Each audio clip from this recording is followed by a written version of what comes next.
everybody! Lovely to see you again and welcome to our Sunday Club, coming from the kitchen with me, Julie, and with Claire taking the video. Now it's September and a lot of you have gone back to school, and I hope you're doing very well. I hope you're keeping well, washing your hands and staying safe, but also having fun with all your friends at school. So here is our September Sunday Club. And here's some very exciting news, because our October Sunday Club is going to be a very different and new type of Sunday Club. And I'll be telling you and your parents and grandparents all about that in the next few weeks. So today, just like before, we've got a story from the Bible, a wonderful story, and we've got a terrific storyboard, and I'll show you that in a little while. And what we're going to be doing today is learning about trust. I don't know if you know what trust means, but Claire is going to do a special trust challenge right now to give you a little clue of what trust is about. So everybody, we are going to do a trust challenge. And here's Claire down at the end of the room, and she is going to do an obstacle course. She has to walk around the first chair and around the second chair until she reaches the oven. However, she's going to have to do it with a blindfold on. Do you think she can do it? Let's find out. So Claire, put your blindfold on. Now she's going to have to follow my instructions and listen very carefully to what I'm saying. So Claire, please take 2 long steps forward. 1, 2. Oh, very good. Claire, would you please take 1 step to the left? And now I want you to take 2 more steps, not such big ones this time. 1, 2. Now put out your left hand and see if you can touch the oven. Yay! Oh, what was that like? Bit scary, to be honest, but I listened well to your instructions, so I didn't hit any of the chairs. You really listened to my instructions, you didn't hit any chairs, and you were very brave because you trusted I was going to tell you what to do. Very good. So Claire was great with that challenge because she listened very carefully to what I said, and she had to trust me that I was going to tell her what to do. Because that means she had to really believe in what I was telling her and follow my instructions, even if she felt a bit frightened. And that comes up in our story today from, ta-da, the Bible. Let's have a look inside today and see the verse and see the picture. So, we have a very strange picture today. I wonder if you know what that is. Have you any idea? And here's the verse underneath, and I know that those of you who are learning to read really well now will be able to read this very easily. Read it with me today. But if you say so, we'll try again. And it comes from the book of Luke, chapter 5, verse 5. What a very strange clue today. But if you say so, we'll try again. I can't even understand that, can you? Shall we listen to the story? And the story goes like this. So this is our Bible story today, and it's called The Huge Catch of Fish. Are you ready?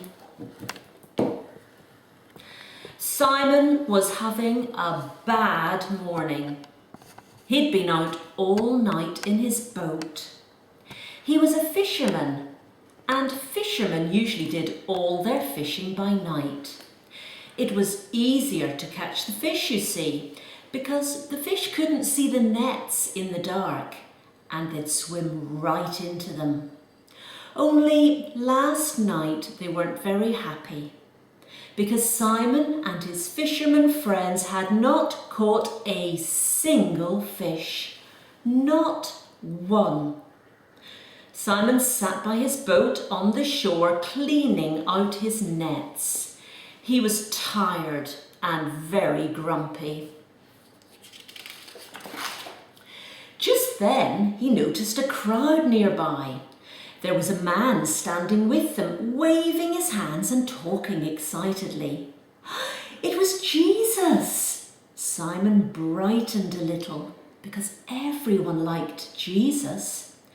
People came from far and wide to hear him talk about God and his loving plans for the world. They brought their sick friends to him too.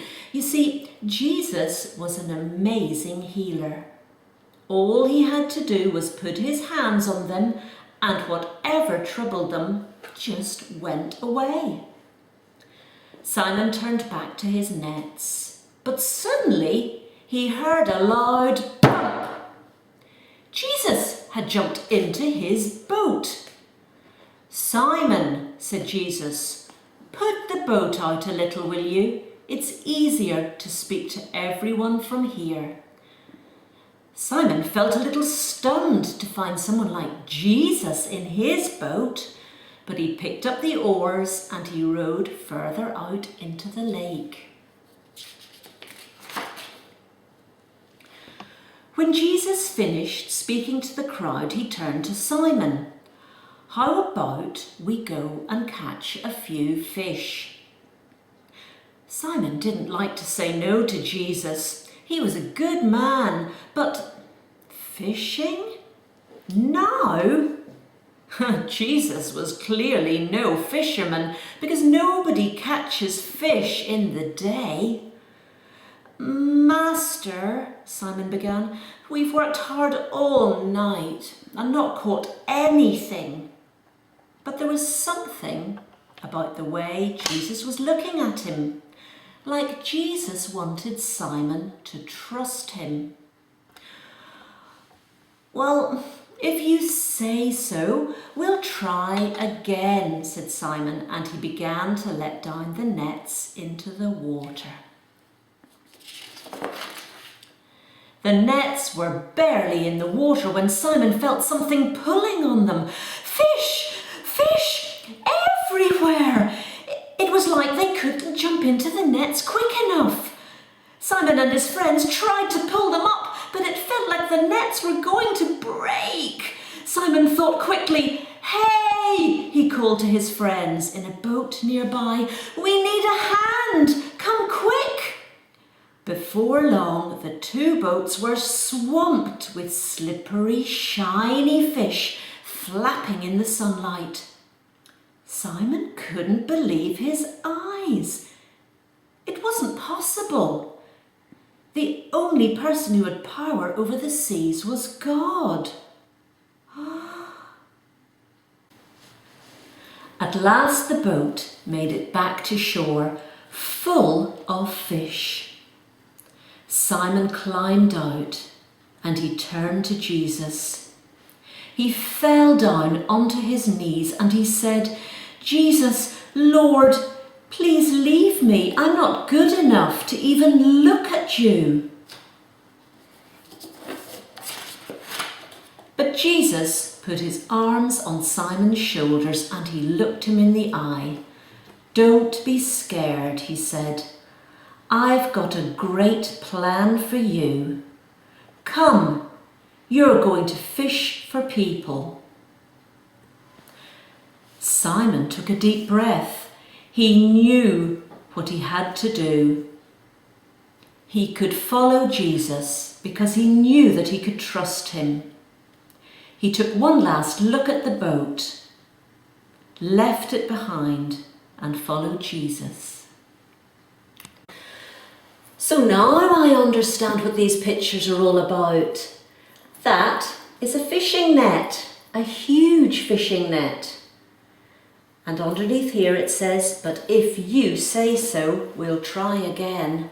And now I understand. that was Simon saying to Jesus, "Jesus, you're telling me to go out in the daytime and try and catch fish. That never works. But I'm going to trust you, and if you say so, we'll try again. We'll go and put our nets into the water and see if we can catch fish." And didn't they catch a lot of fish that day? What a great story. Can you imagine Jesus popping into your school or your home or your boat and saying to you, "Trust me, I have a great plan for you"? That would be amazing, wouldn't it? So I have made a storyboard today to show lots of different bits of that story. Here at the bottom it says the huge catch of fish. And look, I tried to get a net. I got one of those funny little nets that has lemons or different bits of fruit in it. And I made a paper boat and I attached the net and I even put some little tiny fish in there. Can you see them? And then I printed off 3 different activities: a word search, a maze, and I just printed off a huge fish and decided to colour it in my favourite colours with my special design. Now I wonder if you'd like to do any of those today for your craft. You could make a boat, you could do some of these different activities, or you could colour a fish any way you like, and you could maybe send me a picture of it. I would love that. So thank you very much for watching the Sunday Club today, but please don't go yet, because I want to tell you about our new Sunday Club starting in October. So here's the information about our new Sunday Club. It's going to be called Doorstep Good News Club. Now, from the 15th of October, we're going to be teaming up with some friends of ours who are called Helen and Brian Donaghy. Now, some of you may know them. They live in Sligo and they go to the Methodist Church in Sligo, and they work full-time with children, teaching them in the schools and in clubs outside the schools, all about Jesus. So they have invited us to join them and other churches in the area with this new idea called Doorstep Good News Club. And every week they're going to prepare a short video, a little bit like the thing I do, but probably a lot better. And they're going to be teaching children, and then they want us to get involved as well, of course. And we want to come and visit you and do a doorstep challenge. Now Claire did a challenge today and you saw her going around the chairs, and Helen and Brian want us and all the Sunday Club helpers to visit you and your children at a time that would suit you perfectly to get you to do a doorstep challenge. And then after you've done that, you hand us back some sheets that maybe we handed you the week before, and we hand you some new ones for the new teaching time, and you also get a special reward. In fact, if you look on a special website that we'll give you details of, you can see what Helen and Brian are planning to do, and it looks like a lot of fun. I really, really do hope you'll join in. I think you'll enjoy it. We want you to join in, especially because then we get a really great excuse to pop over for only about 5 minutes just to say hello at your doorstep and see how you're doing. Because we really miss you. We haven't seen you for ages properly, so this would be a great way to keep in touch more. Please let us know. Please get in touch with me, Julie, or with Andrew, Reverend Andrew, to let us know if you will take part in the Doorstep Good News Club. And we so hope you will, because we think it's going to be fantastic.